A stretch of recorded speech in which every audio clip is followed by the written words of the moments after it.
अब ठीक दिख रहा है बच्चे?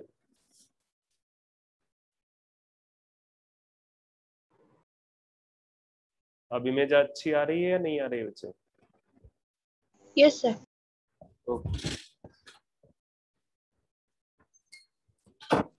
तो डिपोलराइजेशन स्टेट पे मैंने बोला था कि ये जो आपका पोलैरिटी है ये चेंज हो जाएगी, इस तरह से अपोजिट पोलैरिटी हो जाएगी। ठीक है, ये जो अपोजिट पोलैरिटी है इसी को बोलते हैं, ये वाला जो पोटेंशियल है इसको बोलते हैं रेस्टिंग मेम्ब्रेन पोटेंशियल, इसको बोलते हैं एक्शन पोटेंशियल।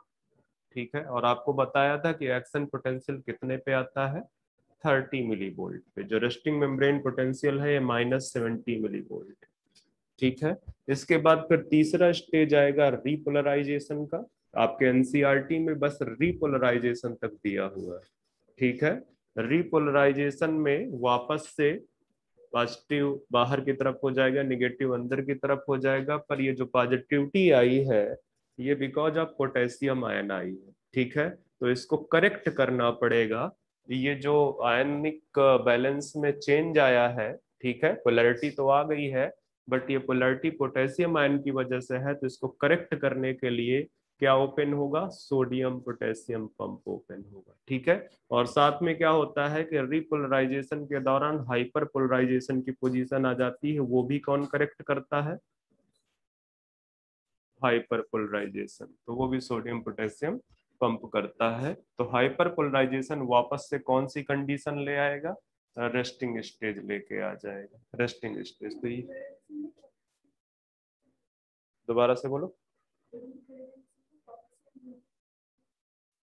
हाँ, रिपोलराइजेशन में potassium voltage gated ion channel open होगा। क्या हुआ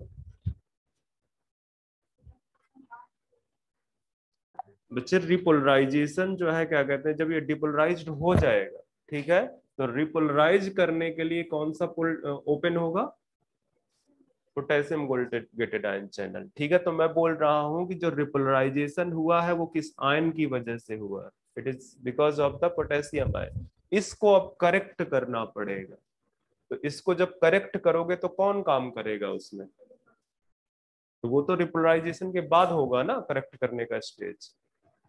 रिपोलराइजेशन के दौरान थोड़ी होगा कि potassium voltage gated ion channel भी ओपन है, आपका ये भी ओपन है, तो पूरा बैलेंस कभी हो ही नहीं पाएगा, रिपोलराइजेशन स्टेज तो मेंटेन ही नहीं होगी कभी। ठीक है, तो ये जो है इसके बाद अगर अगर ये सिचुएशन ऑलवेज नहीं होती है, ये सिचुएशन आपकी हाइपर पोलराइजेशन की सिचुएशन ऑलवेज नहीं होती है, ये कभी कभी होती है हाइपर पोलराइजेशन। ठीक है, तो इसको भी वापस से रेस्टिंग मेम्ब्रेन पे ले जाने में या रिपोलराइजेशन को वापस से रेस्टिंग स्टेज पे ले जाने में किस पंप का रोल है, सोडियम पोटेशियम पंप का रोल। ठीक है, तो याद रखना कि रिपोलराइजेशन के बाद अगर कोई जो है चैनल या कोई पंप ओपन कर रहा है, काम कर रहा है बेसिकली, तो कौन सा है, सोडियम पोटेशियम पंप जो है काम कर रहा है यहाँ पे। ठीक है, अब क्वेश्चन सॉल्व करना, कोई डाउट हो तो बताना, मुझे नहीं लगता है कि यहाँ पे और कोई डाउट होने की कोई वजह है। ठीक है, स्टेज बिल्कुल क्लियर है, आपको मैंने बता दिया कि रेस्टिंग स्टेज पे -70 है, थ्रेशोल्ड आपका -50 मिली वोल्ट पे आएगा। ठीक है, इसके बाद एक्शन पोटेंशियल आपको +30 मिली वोल्ट पे आएगा। ठीक है, बाकी इधर की तरफ मेम्ब्रेन पोटेंशियल की कोई बात ही नहीं है। ठीक है, हाइपर पोलराइजेशन अगर बात करता है तो वो -70 को भी क्रॉस करके, ठीक है, -90 जो भी है वहां तक चला जाता है, वेरी करता है डिफरेंट डिफरेंट बुक्स में। ठीक है, तो वो हाइपर पोलराइजेशन आपसे पूछेगा ही नहीं इतना डीप में जाके। ठीक है, मैक्सिमम हाइपर पोलराइजेशन में होता क्या है वो जो है पूछ सकता है। तो अगर ये potassium voltage gated ion channel थोड़ी और देर के लिए खुले रह जाते हैं तो वो ज्यादा पोटेशियम को जो है कहाँ ले जाते हैं, बाहर की तरफ ले जाते हैं। ठीक है, उसकी वजह से हाइपर पोलराइजेशन की कंडीशन आती है, और वो हाइपर पोलराइजेशन की कंडीशन को वापस से मेंटेन करने के लिए ये पंप ओपन होते हैं सोडियम पोटेशियम पंप। तो ये स्टोरी है। अच्छा, स्टार्टिंग में जाओ जहां पे मैंने रेस्टिंग स्टेज लिखाया हुआ, यहाँ पे मैं कुछ पंप लिखा रहा था कि कौन ओपन रहेगा कौन क्लोज रहेगा, लिखा रहा था, उसको देखो जरा सा वहां पे क्या क्या लिखा हुआ है।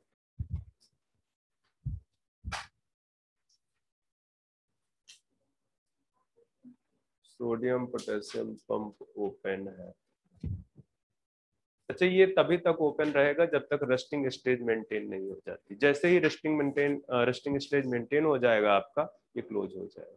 ठीक है, तो वहां पे ये लिख दो ओपन टिल, जहां पे सोडियम पोटेशियम पंप ओपन लिखा है ना, वहां पे लिख दो till maintenance of resting stage. ठीक है, till maintenance of resting stage.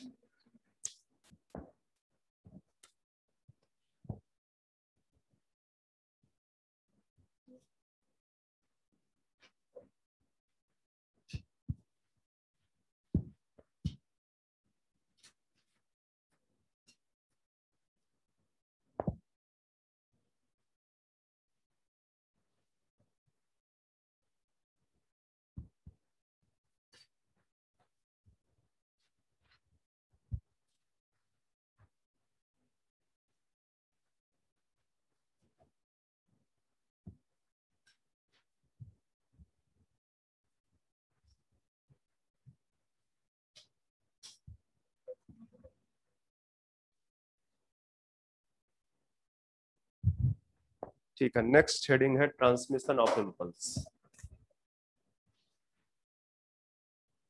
ये तो जो आप अभी तक देख रहे थे, ये एक न्यूरॉन में कंडीशन है। ठीक है, ट्रांसमिशन ऑफ इम्पल्स।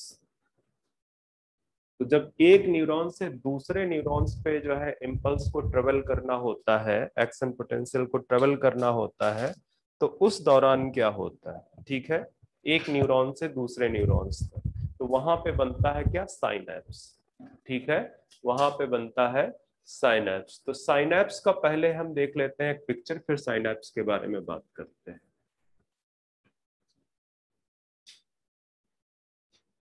ये जो मैं बना रहा हूं, ये एक्सॉन टर्मिनल बल्ब है। क्या है? Axon terminal bulb.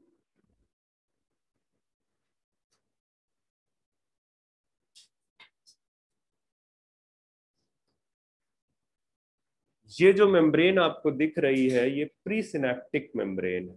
ठीक है, कौन सी मेम्ब्रेन है? ये प्री सिनेप्टिक मेम्ब्रेन। और ये जो मैं यहाँ पे दिखा रहा हूं, ये है पोस्ट सिनेप्टिक मेम्ब्रेन। ठीक है, पोस्ट सिनेप्टिक मेम्ब्रेन। तो ये जो है किसका पार्ट होगा? ये पार्ट होगा आपका डेंड्रॉन्स का। ये आपका डेंड्रॉन्स का पार्ट होगा, और ये है बेसिकली किसका? टीलोडेंड्रिया ऑफ एक्सॉन। ठीक है, एक्सॉन। तो इसको लिख दो, इसको चलो अच्छा इसके अंदर बना लो आप सारी चीजें पहले। यहाँ पे ये मैं बना दे रहा हूँ, ये सिनेप्टिक वेसिकल्स है। सिनेप्टिक वेसिकल्स के अंदर आपके न्यूरोट्रांसमीटर भरे हुए हैं।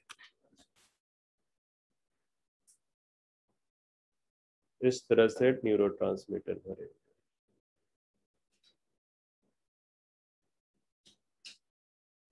और वैसे भी साइनैप्स आपके दो टाइप के होते हैं। साइनैप्स कुछ नहीं है, the junction between the axon terminal and dendron terminal, जो है डेंड्रॉन्स और एक्सॉन के बीच का जो जंक्शन है, या ये बोल सकते हो कि एक न्यूरॉन्स से दूसरे न्यूरॉन्स के बीच का जो जंक्शन है, उसको आप साइनैप्स बोलते हैं। ठीक है, साइनैप्स मतलब मैंने पहले भी आपको बताया था, अगर आपको याद होगा, जब मैं आपको सेल साइकिल पढ़ा रहा था, मियोसिस वाला केस, तो वहां पे एक स्टेप है, कहाँ पे? प्रोफेज 1 पे, साइनैप्सिस।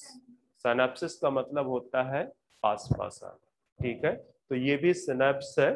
ठीक है, इसको भी यहाँ पे दो पार्ट बेसिकली पास पास आ रहे हैं, इसलिए टर्म बना है साइनैप्स।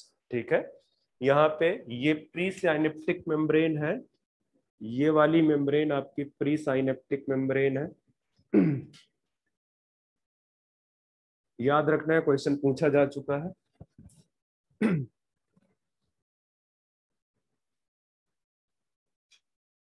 और ये वाला जो मेम्ब्रेन है, ये आपका है पोस्ट साइनेप्टिक मेम्ब्रेन।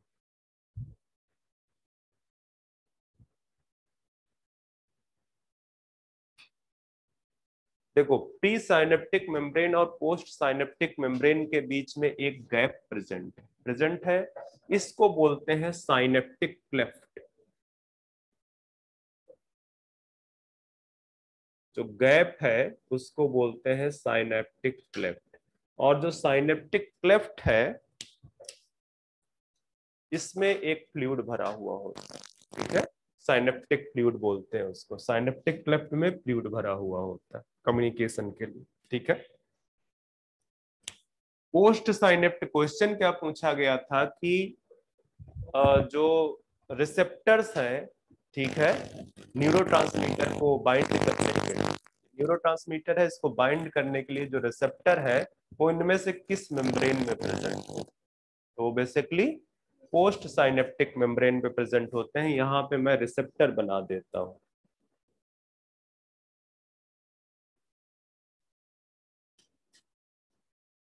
पूरी मेम्ब्रेन में प्रेजेंट होंगे, मैंने तो नहीं बनाया, ठीक है। ये इस तरह से रिसेप्टर प्रेजेंट होंगे जहां पे बेसिकली न्यूरोट्रांसमीटर आके बाइंड करेगा।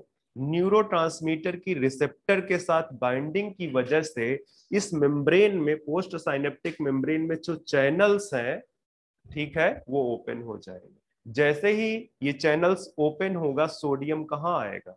अंदर आएगा, और सोडियम के अंदर आने की वजह से मेम्ब्रेन की स्टेज क्या हो जाएगी? डिपोलराइज्ड हो जाएगी, और एक्शन पोटेंशियल फिर से अचीव हो जाए, ठीक है, वो पूरा ट्रेवल कर जाए। तो ये कंडीशन है बेसिकली, ठीक है, ये कंडीशन है। तो याद रखना कि इसमें प्री साइनेप्टिक मेम्ब्रेन प्रेजेंट है, इसमें पोस्ट साइनेप्टिक मेम्ब्रेन प्रेजेंट है, और इसमें साइनेप्टिक क्लेफ्ट प्रेजेंट है। मतलब कि साइनेप्स में जो तीन चीजें आपको मिलेंगी वो कौन कौन सी हैं? Pre synaptic membrane, synaptic cleft and post synaptic membrane. चलो लिख दो यहां पे,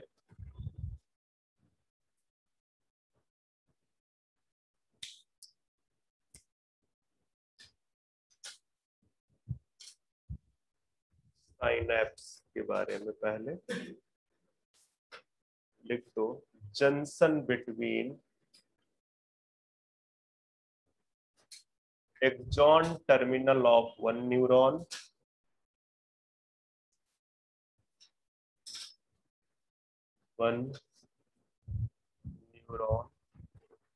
and dendron of another neuron। तो जो जंक्शन है उसी को आप क्या बोलते हो? साइनेप्स बोलते हो, ठीक है। और फिर लिख दो यहाँ पे कि नर्व इम्पल्स, जो नर्व इम्पल्स है वो एक न्यूरॉन से दूसरे न्यूरॉन पे किस तरह से पहुंचती है? साइनेप्स के थ्रू, ठीक है। Nerve impulse travels from one neuron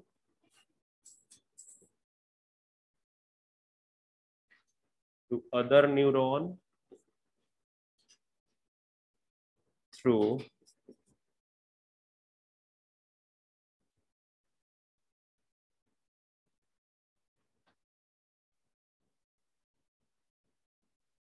क्या लिखाने जा रहा था? थ्रू साइनेप्स, साइनेप्स के थ्रू पहुंचती है। लिख दो synapse is of two types. ये तो बना ही लिया होगा आपने, चलो मैं इधर का बस इरेज करूंगा, बाकी रहेगा। इस जो साइनेप्स है आपके दो टाइप के होते हैं।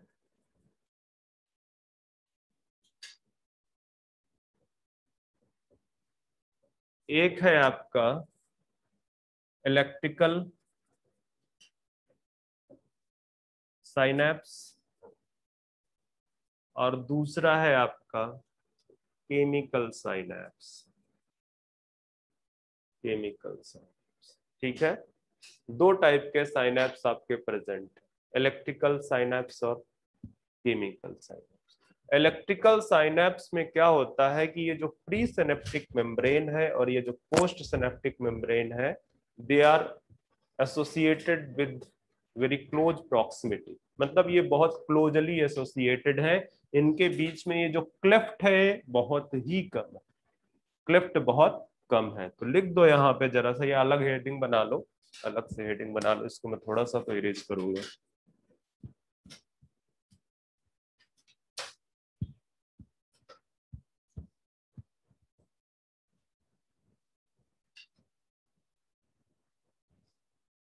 इलेक्ट्रिकल साइनेप्स की बात करें हम अगर,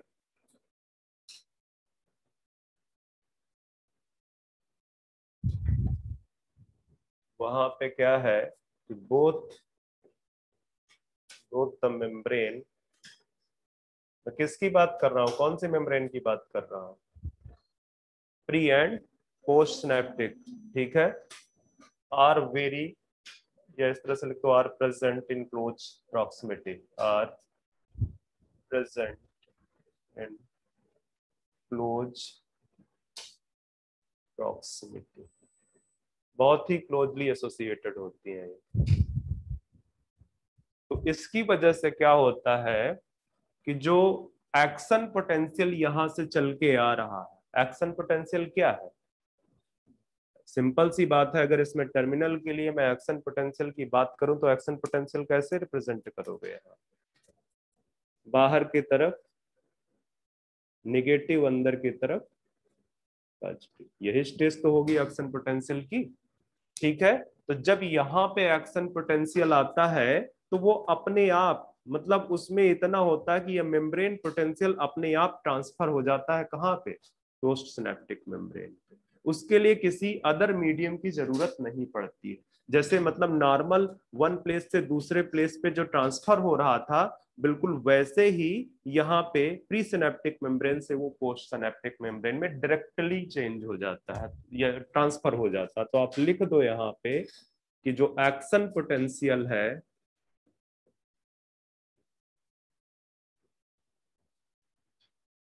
travel directly from one neuron to another, from one neuron to another, वो किसकी वजह से है, क्योंकि ये बेसिकली बहुत क्लोजली एसोसिएटेड, बहुत क्लोजली एसोसिएटेड है pre synaptic and post synaptic membrane. Electrical synapse अगर ह्यूमन के केस में बात करें तो बड़ा रेयर है, ठीक है, electrical synapse in case of human is rare, rare ही प्रेजेंट है ये हमारे बॉडी में। लग रहा है सारे पॉइंट्स मैंने इसके डिस्कस कर दिए हैं, देख क्यों बच्चे, मैं बहुत एनसीईआरटी के बियॉन्ड जाने की कोशिश नहीं कर रहा हूँ क्योंकि पूछेगा नहीं बच्चे को, मैं देख लेता हूँ एनसीईआरटी का पार्ट ही बताना है मुझे।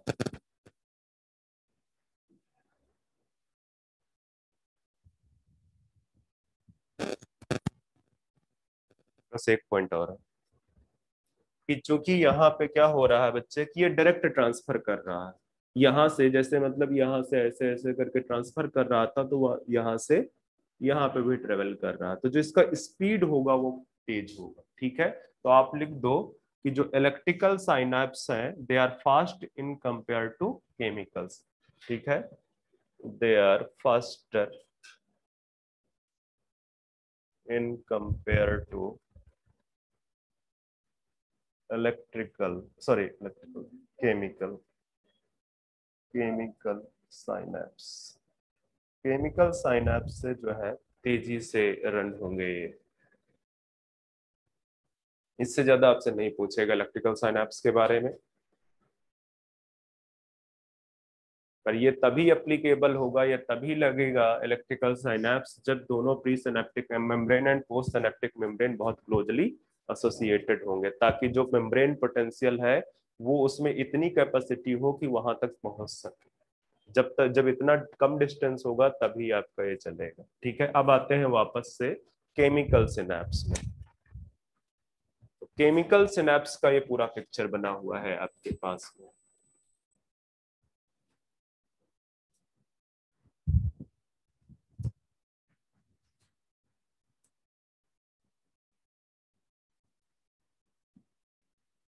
केमिकल सिनेप्स, ठीक है।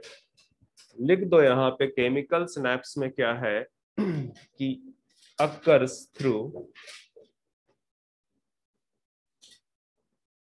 न्यूरोट्रांसमीटर,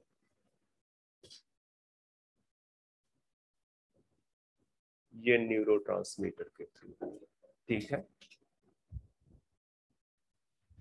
और कैसे होगा यहाँ पे, इसी का मैकेनिज्म मैं उस समय आपको बता रहा हूँ कि जब एक्शन पोटेंशियल आपका कहाँ पे पहुंच गया, एक्सॉन टर्मिनल एंड बल्ब पे, ठीक है। ये एक्सॉन टर्मिनल एंड बल्ब पे जब पहुंच जाएगा तो होगा क्या कि जो ये वेसिकल्स है, ये जो सिनेप्टिक वेसिकल है, ये साइनेप्टिक वेसिकल मूव करना स्टार्ट कर देंगी किसकी तरफ, इस मेम्ब्रेन की तरफ, प्री सिनेप्टिक मेम्ब्रेन की तरफ आके इससे फ्यूज कर जाएंगी, ठीक है। जैसे जैसे एक्शन पोटेंशियल यहाँ पे पहुंचता जाएगा, ये जो वेसिकल्स हैं, ये वेसिकल्स आके इस मेम्ब्रेन से फ्यूज करेंगी, और जब ये वेसिकल्स मेम्ब्रेन से फ्यूज कर जाएंगी तो जो न्यूरोट्रांसमीटर है वो कहाँ पे आ जाएगा, न्यूरोट्रांसमीटर रिलीज हो जाएगा साइनेप्टिक क्लेफ्ट में।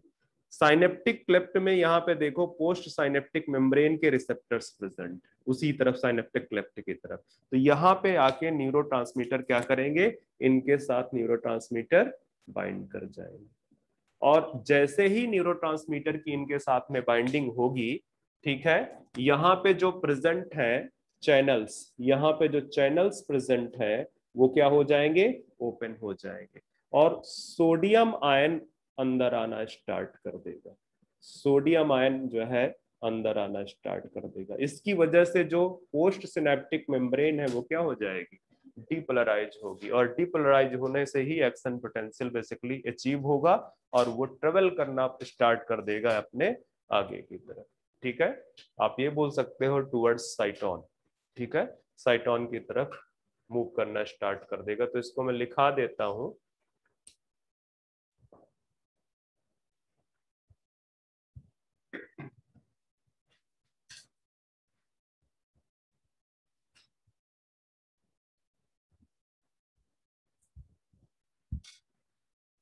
लिख दो when action potential reaches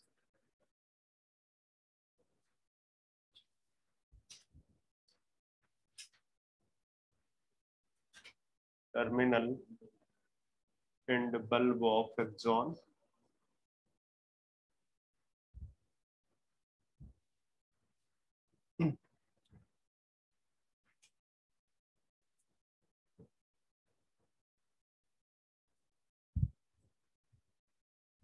synaptic vesicles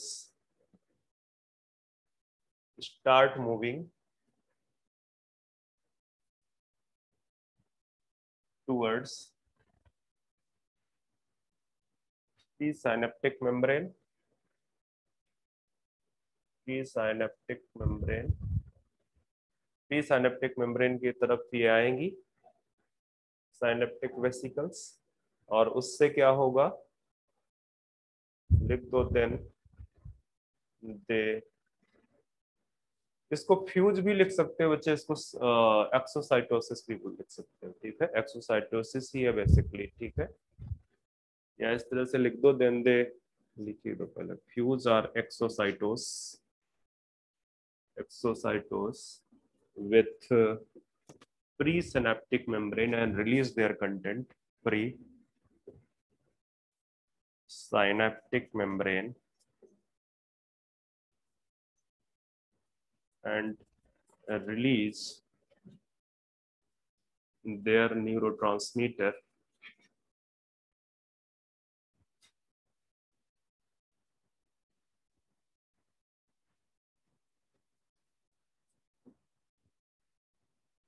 in synaptic cleft. Synaptic cleft में रिलीज कर देगा। नेक्स्ट स्टेप लिख दो कि neurotransmitter bind with the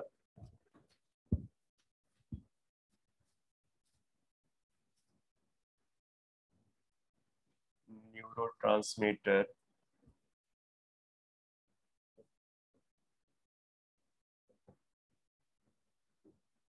binds with, किसके साथ बाइंड करेगा, रिसेप्टर प्रेजेंट ऑन, ये पूछा था क्वेश्चन, इसको आप ना वो कर लेना, बेसिकली अंडरलाइन कर लेना, receptor present in post synaptic membrane,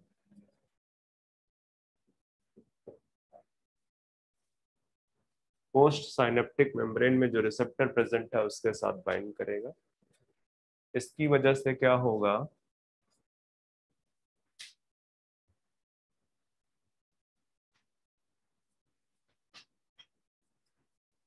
channels will open and sodium ion will rise in cytoplasm of neuron. Next neuron.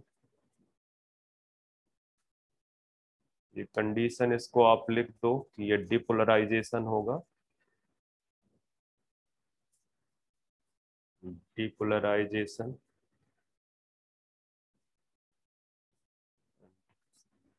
Action potential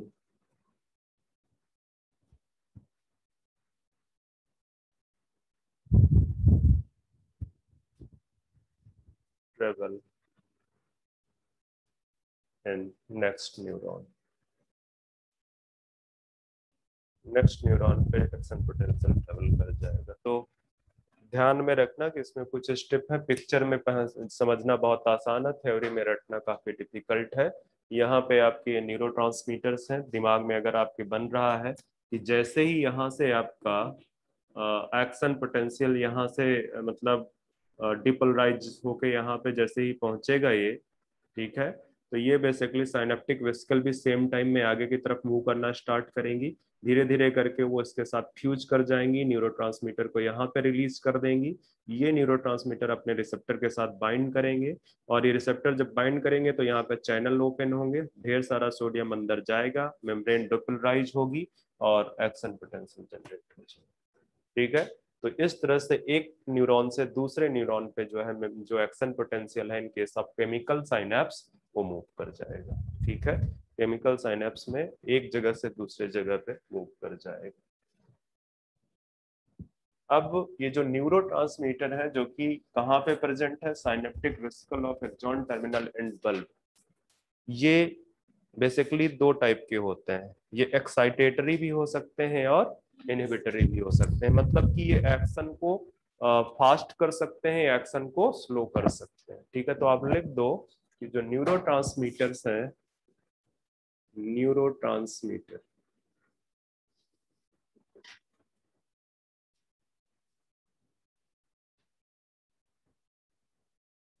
में भी एक्साइटेटरी और इनहिबिटरी. ये एक्शन को फास्ट भी कर सकते हैं, या एक्शन को स्लो भी कर सकते हैं. न्यूरोट्रांसमीटर का अगर मैं आपको एग्जांपल दे दूं तो एक तो एसिटाइल कोलिन है,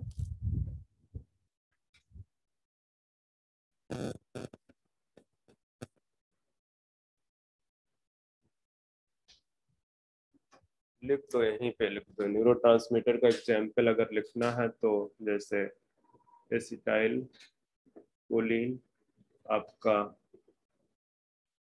एपिनेफ्रिन, ठीक है, नॉरएपिनेफ्रिन,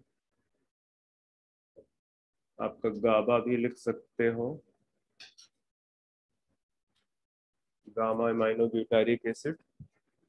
बट आप ऊपर वाले को ही याद रखना, वही पूछेगा कारण कि आपके कहीं कहीं पे एनसीईआरटी में वही यूज किया हुआ है. ठीक है. Acetyl choline. हाँ, डोपामिन भी, डोपामिन. पर याद करने का कोई मतलब नहीं, इसी बस को याद कर लो, बहुत है. तो चूंकि न्यूरोट्रांसमीटर आपके एक्साइटेटरी या इनहिबिटरी हो सकते हैं, इस वजह से जो मेम्ब्रेन पोटेंशियल है वो भी क्या हो सकता है. भाई मेम्ब्रेन पोटेंशियल किसकी वजह से डेवलप हो रहा है, न्यूरोट्रांसमीटर की वजह से. तो जो आपका मेम्ब्रेन पोटेंशियल है वो भी excitatory, depending upon the presence of neurotransmitter. ठीक है. किस टाइप का न्यूरोट्रांसमीटर प्रेजेंट है, मेम्ब्रेन पोटेंशियल भी आपका एक्साइटेटरी और इनहिबिटरी हो सकता है. ठीक है. तो ये तो हो गई आपकी transmission of impulse from one neuron to the another neuron. तो अब हम चलते हैं, यहां से हमारा पूरा पार्ट ये फिनिश है. अच्छा, मैंने एक चीज लिखाई है कि नहीं, कि जो साइनैप्स है, साइनैप्स के 3 पार्ट्स हैं. यहाँ तो मैंने बनवा दिया, लिख लो जाके जहाँ पे साइनैप्स लिखा है, कंफ्यूज मत होना कहीं। जहाँ पे साइनैप्स लिखा है वहां पे लिख दो। आपके साइनैप्स में बेसिकली 3 पार्ट्स हैं। प्री साइनैप्टिक मेम्ब्रेन,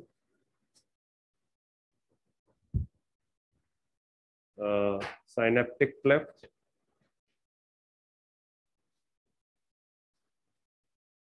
और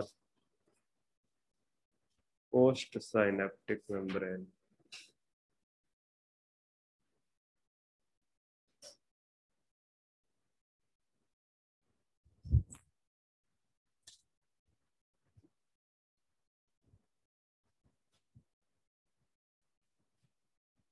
सर वो एक्शन पोटेंशियल टुवर्ड्स के बाद क्या लिखा है सर? कहाँ? सर वो जहाँ पे ड्राइंग है उसके नीचे। ये सर टुवर्ड्स के बाद। Travels in next neuron, towards तो कहीं लिखा ही नहीं है। Travels in next neuron.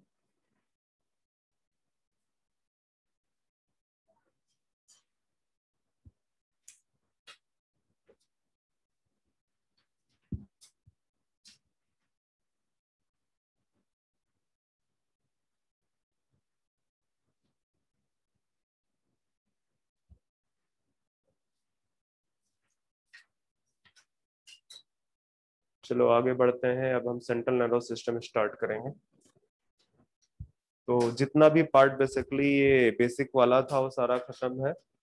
या बोल सकते हो कि जो इम्पल्स कंडक्शन से चीजें रिलेटेड थी वो सारी हमने फिनिश कर ली है। ठीक है, अब हम आगे बढ़ेंगे किधर की तरफ? Central nervous system. स्टार्टिंग में हमने कितने नर्वस सिस्टम पढ़े थे? Central and peripheral nervous system. तो मैंने बोला था कि जो सेंट्रल नर्वस सिस्टम है, सेंट्रल नर्वस सिस्टम के 2 पार्ट। ठीक है, एक पार्ट आपका ब्रेन है और दूसरा पार्ट आपका स्पाइनल कार्ड। ठीक है, स्पाइनल कार्ड। अब हमको फिलहाल अभी पढ़ना है ब्रेन के बारे में। ठीक है, तो चलो ब्रेन के स्ट्रक्चर को पढ़ते हैं पहले।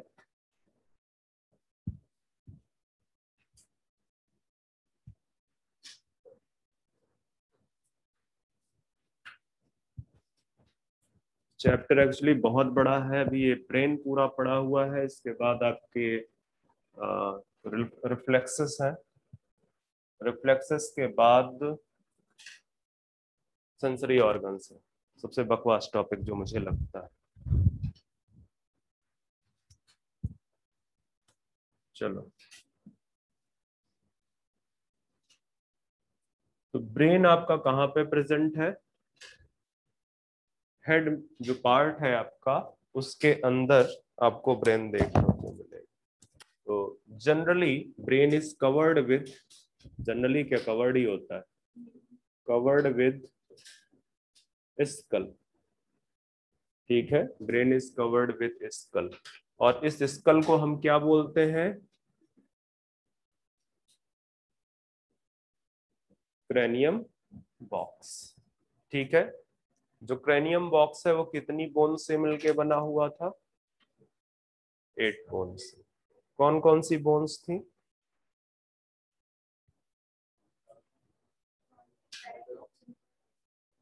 फ्रंटल, पैराइटल, टेम्पोरल एंड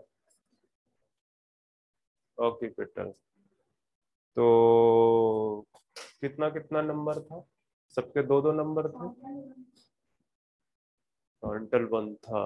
तो फिर ये कैसे मिला कि 8 बोन्स हो गए? नाम तो 4 बताए हो। चलो बताओ, ये तो मतलब सारी 2-2 प्रेजेंट है।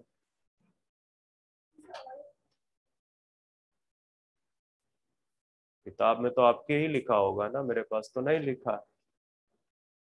अपनी किताब में भी पलट के नहीं देख सकते हो? मतलब इतना, किताब नहीं लाई हो क्या?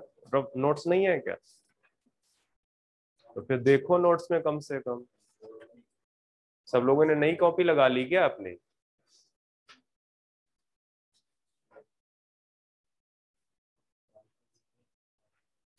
हम्म। फ्रंटल, वो तो है ही है, उसमें तो कोई सोचना ही नहीं है। हम्म।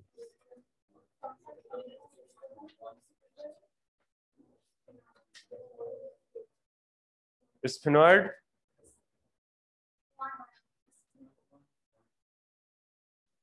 तो कौन याद करेगा उस, मैं? चलो, ये क्रैनियम बॉक्स है जिसके अंदर बेसिकली ब्रेन कवर्ड है।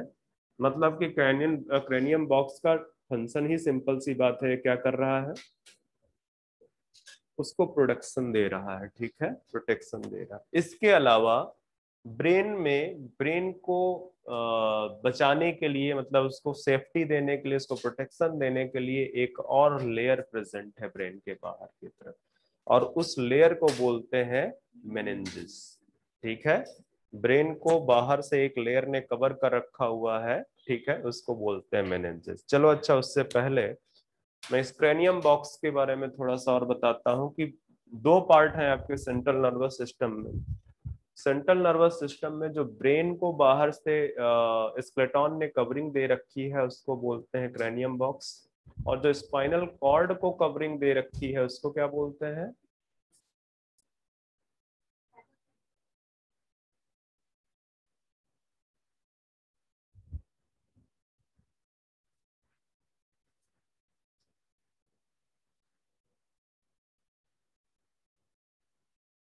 कवर्ड विद वर्टिब्रल कॉलम, ठीक है। तो जो बोनी कवरिंग है स्पाइनल कॉर्ड की, वो है बेसिकली वर्टिब्रल कॉलम, और जो बोनी कवरिंग है ब्रेन की, वो है आपका क्रैनियम बॉक्स और स्कल, क्रैनियम बॉक्स और स्कल, ठीक है। तो सेंट्रल नर्वस सिस्टम, जैसा कि मैंने आपको बताया था कि ये जो है, ये पार्ट अगर आप कंसीडर कर रहे हो तो ये जो ब्रेन हो जाएगा, ठीक है, और ये वर्टेब्रल कॉलम हो जाएगी, तो ये पार्ट आपका जो है ना सेंट्रल नर्वस सिस्टम बनाता है, ठीक है। इसके बाद जो नर्व्स बेसिकली पेरिफेरल पार्ट पे जा रही है, किसी भी पार्ट, वो सारा का सारा पेरिफेरल नर्वस सिस्टम आ जाएगा, ठीक है। इसके जो चारों तरफ की बोनी कवरिंग है, इसमें जो चारों तरफ से बोनी कवरिंग लगी हुई है, इसी को हम बोल रहे हैं क्या? क्रैनियम बोल रहे हैं। चलो अब आते हैं नेक्स्ट स्टेप पे कि ब्रेन इज कवर्ड विथ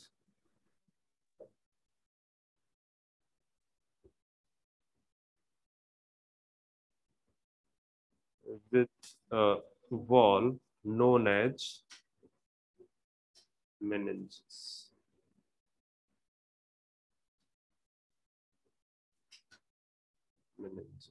ठीक है। अब ये जो मेनिंजेस हैं, इसमें 3 लेयर्स प्रेजेंट है, ठीक है, इस मेनिंजेस में 3 लेयर्स प्रेजेंट है। तो मैं इधर यहाँ पे इस तरह से बना दूं कि it is made up of 3 layers. सबसे बाहर की तरफ, आउटर मोस्ट जो लेयर है उसको क्या बोलते हैं? ड्यूरा मैटर, ठीक है। बीच में एक मिडिल वाली जो है वो थिन लेयर है, थिन है, ठीक है, स्पाइडर वेब लाइक है, ठीक है, thin and spider web like, spider web like, उसको बोलते हैं अरेक्नॉइड मैटर। और फिर इनर मोस्ट लेयर है जिसको बोलते हैं हम पाया मैटर। ये वाली जो लेयर है पाया मैटर, ये ब्रेन के साथ में कन्वल्यूटेड होती है, मतलब आप ये बोल सकते हो जैसे ये ब्रेन का पार्ट है, इसमें इस तरह से जो है पूरा अंदर की तरफ फोल्ड्स बने होते हैं, उसमें ब्रेन इंसर्ट कर जाता है। तो सेपरेट, मतलब उस तरह से सेपरेट लेयर नहीं है, वो मैं अभी पिक्चर में बता रहा हूँ, ठीक है। तो अभी आपके लेवल पे ये ड्यूरा मैटर है, ये अरेक्नॉइड मैटर है जो सबसे थिनेस्ट है, और ये इनर मोस्ट लेयर है जिसको पाया मैटर बोलते हैं, ठीक है। ड्यूरा मैटर फाइबरस होता है,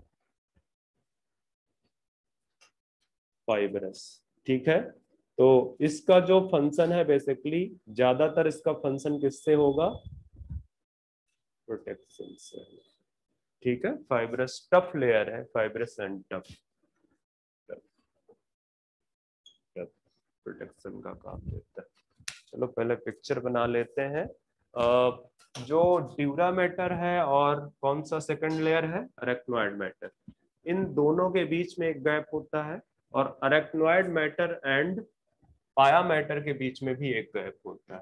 तो जो ड्यूरा मैटर और अरेक्नोइड मैटर के बीच का जो गैप है उसको सब ड्यूरल स्पेस बोलते हैं। जो अरेक्नोइड मैटर और पाया मैटर के बीच का स्पेस है उसको बोलते हैं सब अरेक्नोइड स्पेस। ठीक है, तो यहाँ पे चलो हम बना लेते हैं।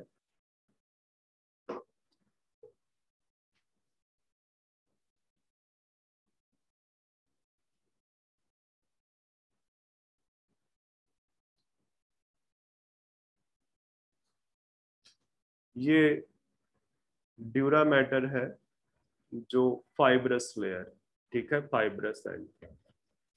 इसके बाद आप दूसरा लेयर यहाँ पे बनाओगे अरेक्नोइड मैटर, और तीसरा लेयर जो आपका बनेगा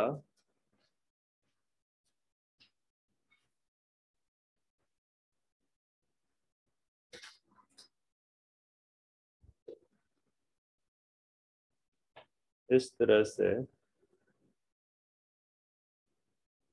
ये है पाया मैटर। तो देख रहे हो इसमें फोल्ड आ रहे हैं कि नहीं आ रहे हैं, ये फोल्ड है। ठीक है, तो लिख दो, पहले लेबल कर दो कि ये तो है आपका ड्यूरा मैटर। ये जो बीच में लेयर दिख रही है ये आपकी है सब ड्यूरल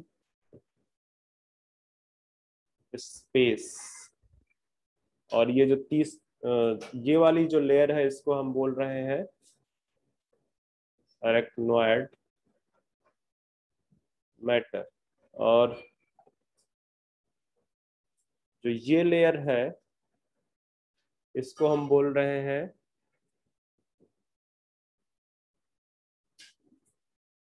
पाया मैटर। जो ये स्पेस आपको दिखाई दे रहा है ये स्पेस है, क्या नाम दे रहे हैं इसका, सब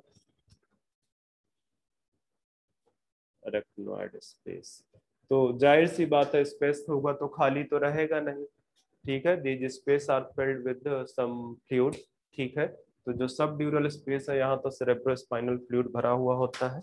ठीक है, बट आपको इतना डीप में जानने की जरूरत नहीं है, जितना लिखोगे उतना याद करना पड़ेगा। ठीक है, बस थोड़ा सा अगर याद रखना तो इसी वाले स्पेस के बारे में याद रखना कि यहाँ पे सेरेब्रोस्पाइनल फ्लूइड भरा हुआ है, जो बेसिकली फ्लूइड होगा तो शॉक एब्जॉर्बर का काम करेगा। बाकी काम तो उसके है ही है, ठीक है, बट फ्लूइड है तो वो शॉक एब्जॉर्बर का काम कर रहा है। ये लेयर्स आप याद रखना कि जो 3 लेयर्स है उसमें सबसे बाहर की तरफ ड्यूरा मैटर है, बीच में अरेक्नोइड मैटर है जो सबसे थिन है, स्पाइडर वेब लाइक स्ट्रक्चर है, और जो इनर मोस्ट है वो पाया मैटर है। इसमें ब्लड वेस्कुलर सप्लाई भी होती है। ठीक है, तो आप लिख दो यहाँ पे ब्लड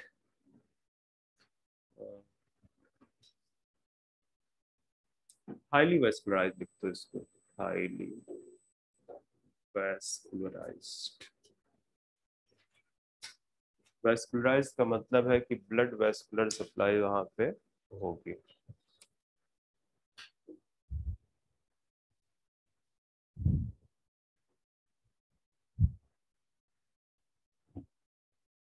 एक और चीज इसमें लिख दो,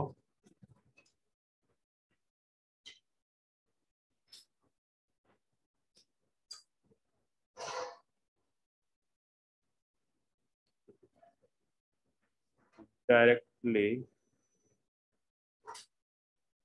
इन कांटेक्ट विथ ब्रेन। इसी या ब्रेन सिर्फ लिख दो। ठीक है, ब्रेन के साथ ये वाला पार्ट डायरेक्टली कनेक्टेड है।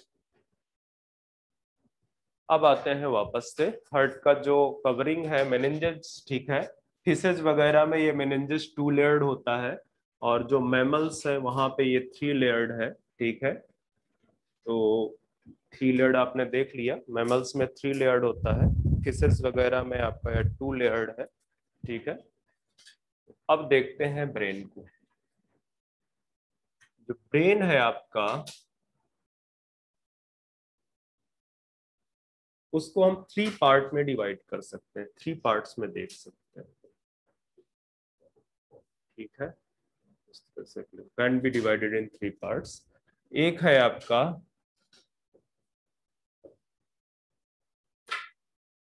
फोर ब्रेन, दूसरा पार्ट है मिड ब्रेन, और तीसरा पार्ट है हाइंड ब्रेन। ये 3 पार्ट आपको ब्रेन में देखने को मिलेंगे। जो फोर ब्रेन है, जाहिर सी बात है सबसे बड़ा पार्ट, ठीक है, सबसे बड़ा मेजर पार्ट ब्रेन का यही है। और इसमें भी इसके अगर आप फोर ब्रेन के पार्ट देखोगे तो फोर ब्रेन में आपको 3 पार्ट देखने को मिलेंगे। जो सबसे बड़ा पार्ट एक है सेरेब्रम, ठीक है, इसके अलावा 2 छोटे छोटे पार्ट आपको देखने को मिलेंगे। तो पहले तो यहाँ लिख दो सेरेब्रम, क्या लिख रहा हूँ,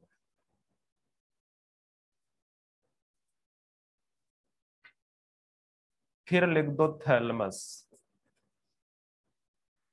और फिर लिख दो यहाँ पे हाइपोथैलेमस।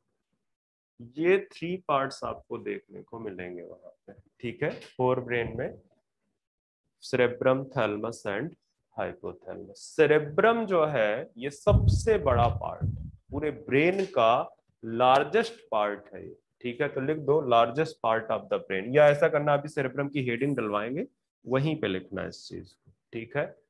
ये जो मिड ब्रेन है, ये मिड ब्रेन हाइंड ब्रेन और फोर ब्रेन के बीच में पाया जाता है।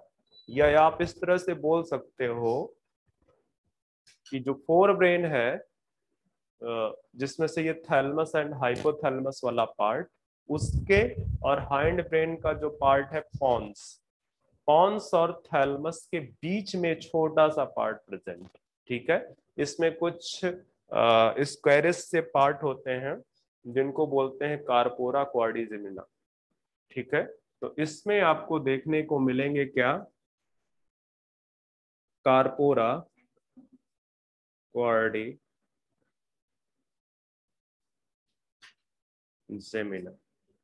और यहीं से एक कैनाल एराइज होती है जिसको बोलते हैं सेरेब्रल एक्वीडक्ट, ठीक है। इसी से क्या निकलता है, सेरेब्रल एक्वीडक्ट, एक कैनाल है, ठीक है, जिसमें फ्लूइड फ्लो करता है।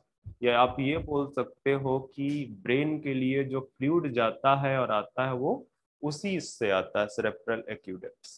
इसके बाद तीसरा जो पार्ट है हाइंड ब्रेन, इस हाइंड ब्रेन में आपको कितने पार्ट देखने को मिलेंगे, पॉन्स, जिसको पॉन्स वेरोली भी बोलते हैं। दूसरा पार्ट है इसका सेरेब्रल, सॉरी सेरेबेलम, और तीसरा पार्ट है इसका मेडुला या मेडुला ऑब्लांगेटा, ठीक है।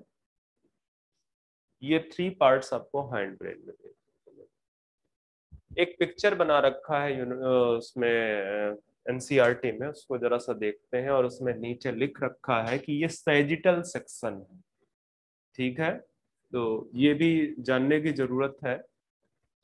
मैं सारे सेक्शन आपको नहीं बताने जा रहा हूँ, आप बस उस पिक्चर का नाम देखना कि उसमें क्या लिखा हुआ है। कई बार क्या करता है, पिक्चर पोस्ट करेगा, पूछेगा ये कौन सा सेक्शन है, बेसिकली जो कौन सा व्यू है जो आपको पिक्चर में देख रहे हैं, दिख रहा है। तो उसको याद रखना, वो सैजिटल व्यू दिखाया हुआ है, ठीक है।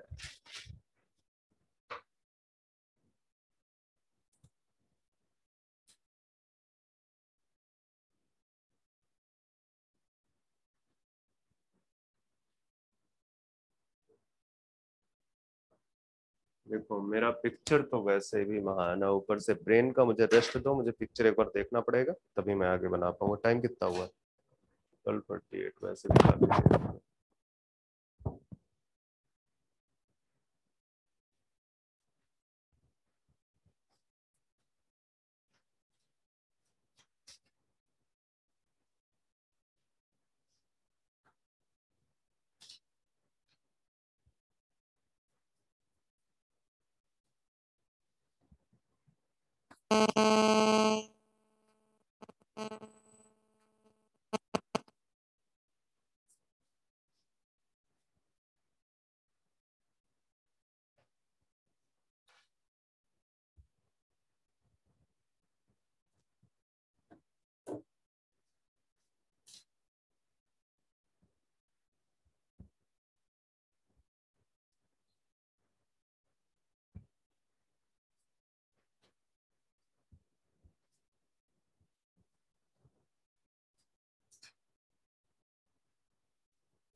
स्थिर बैठा नहीं जाता है ना। स्थिर समझते हो ना।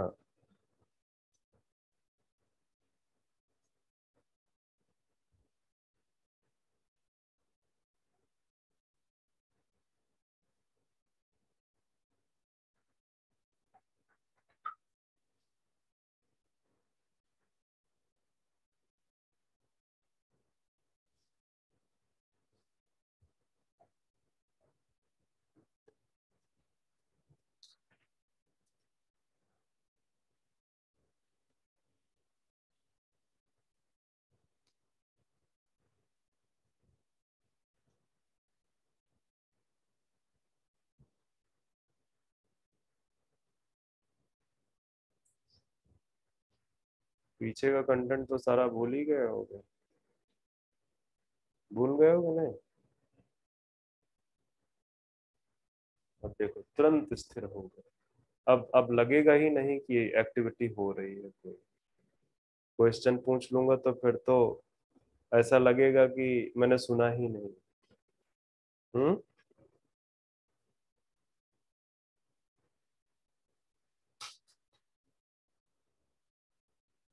एक अनकपलर होता है।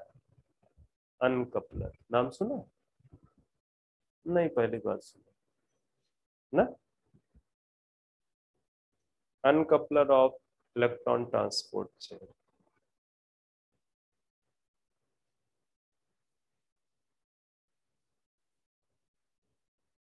सुना है।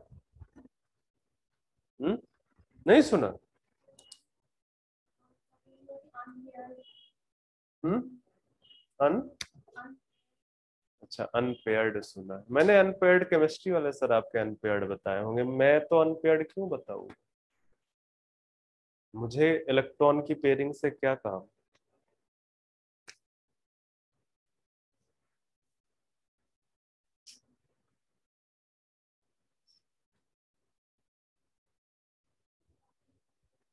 हम्म।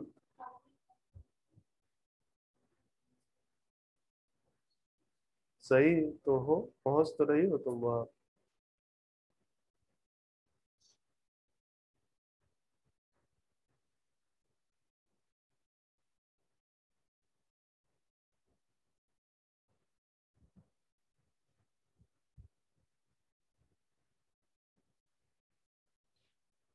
इसका नाम सुना। 2,4-DNP। 2,4-डाइनाइट्रोफिनॉल।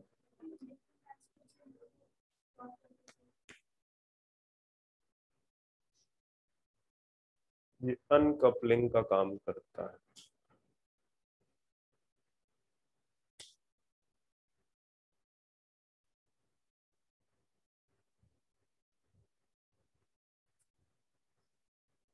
चलो क्या करोगे पढ़ के। कितनी किताबें ऑब्जेक्टिव की सॉल्व किए हो अब तक बायोलॉजी में।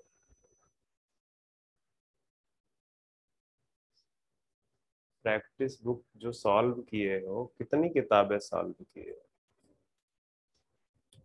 बस वही ना। एमटीजी के तो कुछ क्वेश्चन जरूर सॉल्व करने चाहिए थे। तो सारे मान लिया थोड़ा क्वेश्चन उसने अप लेवल पे डाल दिए हैं तो उसको हटा दो।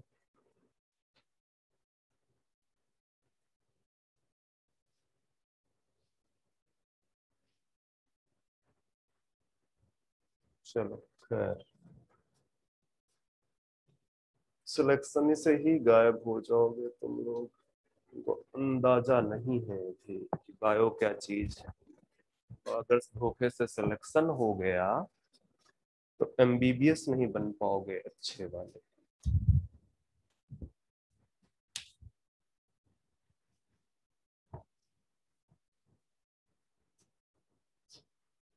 मेरी बायो अच्छी नहीं थी, मैं कैसे बायो पढ़ूं। मैं गारंटी दे रहा हूँ कि आप अच्छे एमबीबीएस नहीं बन सकते। अनटिल अनलेस जिस चीज पे आपको काम करना है वो चीज आपको क्रिएटिव नहीं लगेगा, कुछ नहीं होगा।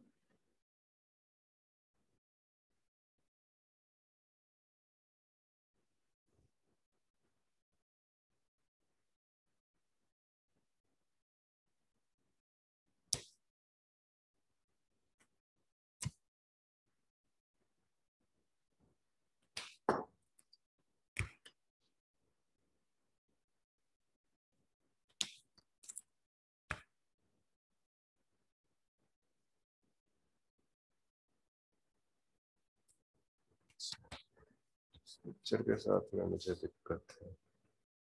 इधर उधर देख के मुस्कुराया मत करो, पता नहीं तुम्हारी, मैं इधर कुछ करता हूँ तुम्हारा दोनों का तुरंत बातें स्टार्ट हो जाती है, ऐसा क्या होता है? और मेरी नजरें, मैंने एक दिन गलती से बोल दिया था कि मुझे कुछ जो है धुंध सा दिख रहा है, उसको तुमने गलत फहमी में तो नहीं ले लिया है? मैं जो एक बार बोलता हूँ कि मेरी नजरें बहुत तेज हैं, सही है, फैक्ट है, ठीक है। और मुझे चिढ़ होती है जब मेरे मना करने के बाद कोई बात नहीं मानता मेरी।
पिक्चर में ऐसा बना दूंगा कम से कम जो कि आपको समझ में आए, मुझे इससे मतलब नहीं है कि मेरा पिक्चर कैसा दिखता है, बट ये जरूर है कि जो आपके एग्जाम में आने वाली चीजें हैं वो जरूर उससे क्लियर हो जाए।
चलो इस पिक्चर को बनाओ, मैं लेबल कर देता हूँ, ठीक है।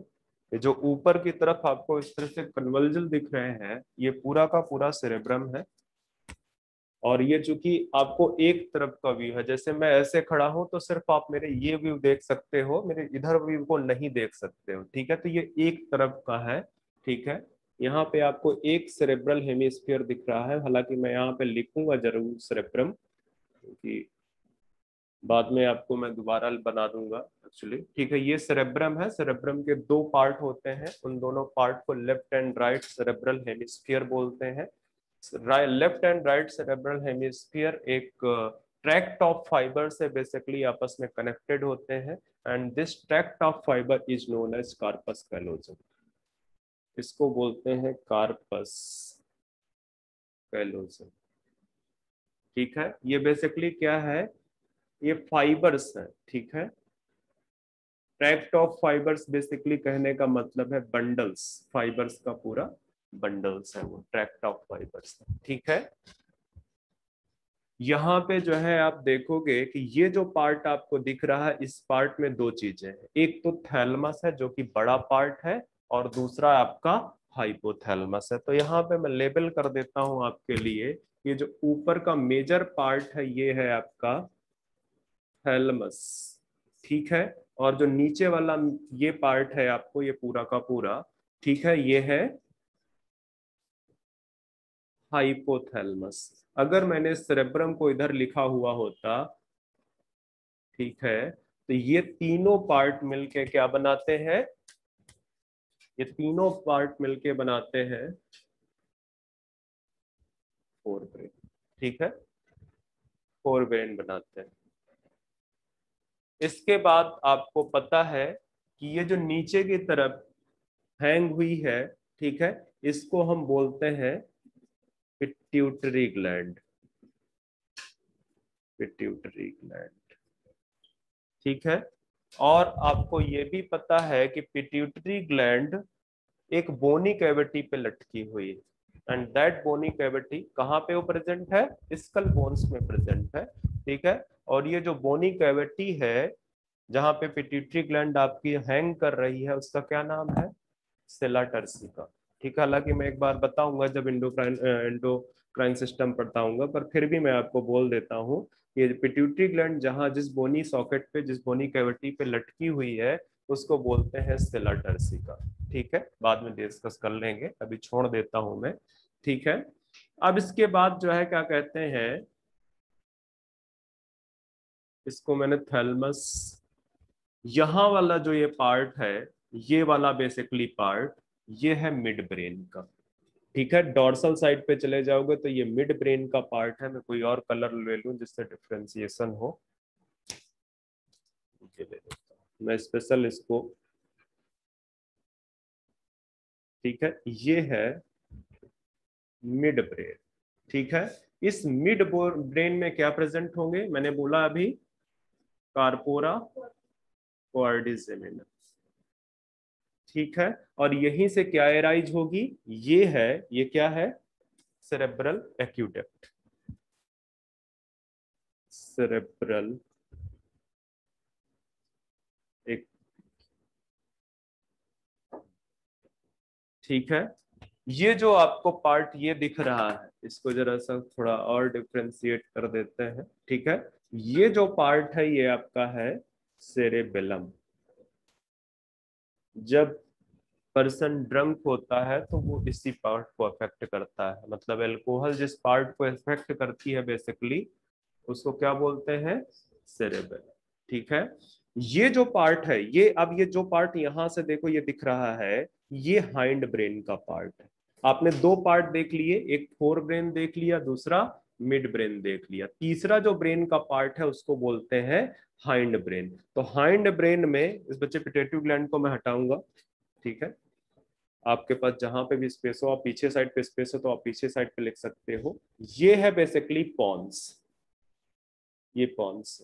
और ये वाला जो पार्ट है जिसको मैंने वहां पे सेरेब्रम लिखा है, सेरेबेलम लिखा है, उसको भी मैं यहीं पे लेके आऊंगा, क्योंकि मुझे यहाँ दिखाना है कि ये तीनों पार्ट बेसिकली हाइंड ब्रेन के पार्ट है। ये है मेडुला, ये है मेडुला। ठीक है, तो ये पॉन्स, मेडुला और सेरेब्रम बनाते हैं आपके हाइंड ब्रेन, ये हाइंड ब्रेन बनाते हैं। ठीक है, पॉन्स, सेरेबेलम और मेडुला हाइंड ब्रेन बना रहे हैं। तो इस पिक्चर में एटलीस्ट आपको इतना जरूर समझ में आ रहा है कि जो पार्ट्स हैं वो बिल्कुल क्लियर है। यहाँ पे मैंने आपको दिखा दिया है कि यहाँ पे कन्वर्जेंस प्रेजेंट है। कन्वर्जेंस इसलिए प्रेजेंट है ताकि सरफेस एरिया को क्या किया जा सके, इनहांस किया जा सके। ठीक है, इनहांस किया जा सके। तो ये बेसिकली पार्ट है, ये है आपका स्पाइनल कॉर्ड, स्पाइनल कॉर्ड।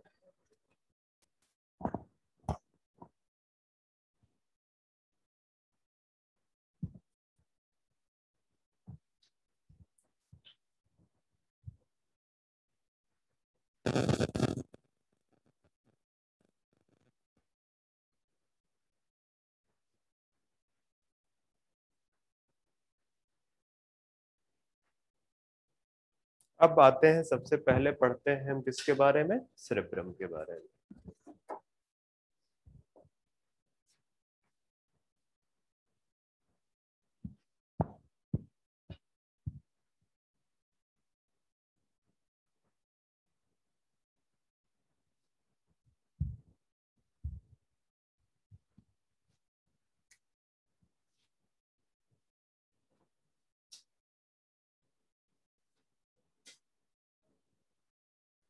पहला पॉइंट तो मैंने पहले ही बता दिया था कि this is the largest part of brain, largest part of brain, and this part is divided into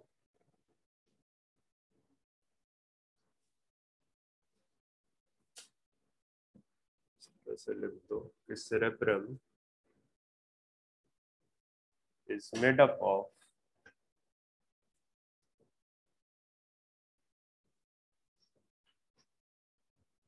two parts,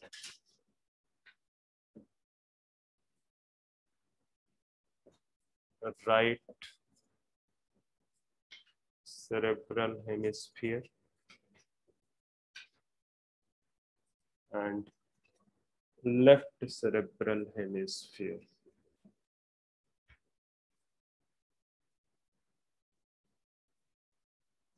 And these two fibers are connected with, sorry, hemisphere. These two hemisphere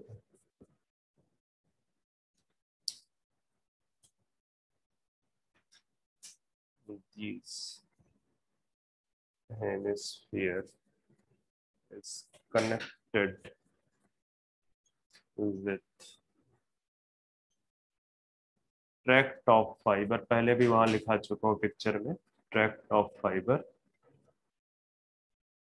and that tract of fibre is known as corpus callosum. और बच्चे ये question पूछा गया है, corpus callosum, ठीक है। तो ये बेसिकली कार्पस कैलोजम से आपस में कनेक्टेड होते हैं। थोड़ा सा ये पिक्चर शायद आपने बना लिया होगा।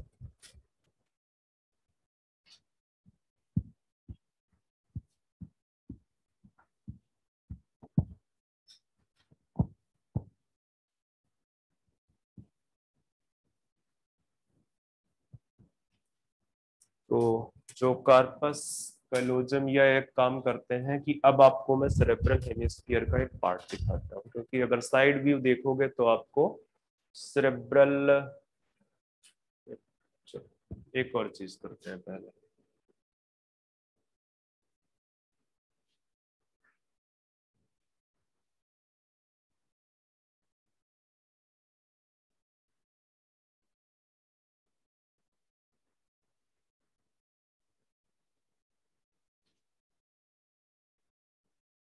ये जो बीच का पार्ट है ये वाला, ठीक है। अगर इधर आप right and left cerebral hemisphere थोड़ा सा कम छोटा बड़ा बन गया है,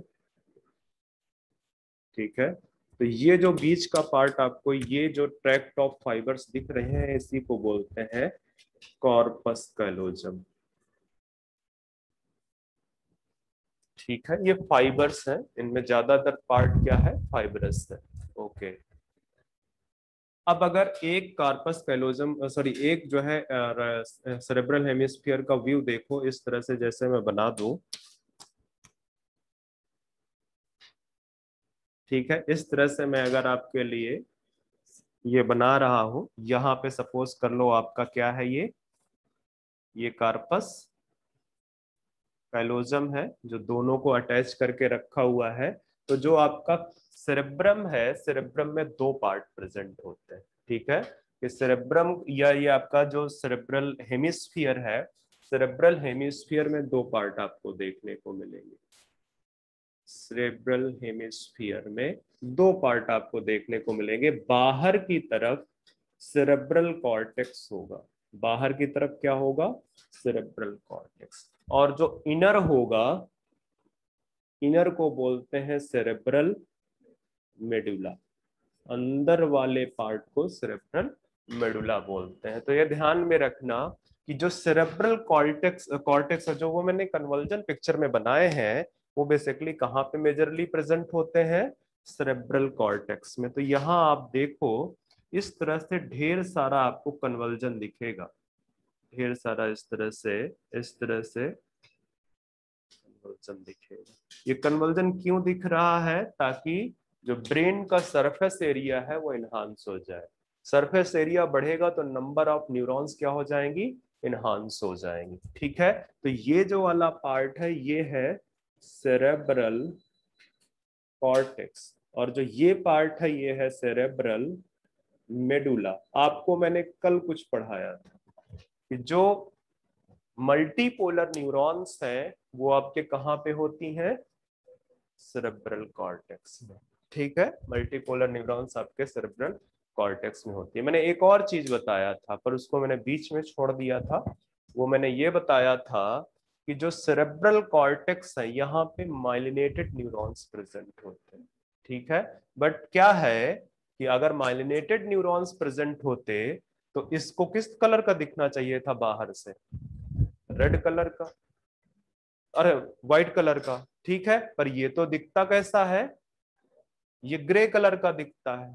ठीक है, वो इस वजह से क्योंकि माइलिनेशन कहाँ प्रेजेंट होगा? देखो ये साइटोन है, ये आपका एक्सॉन हो गया।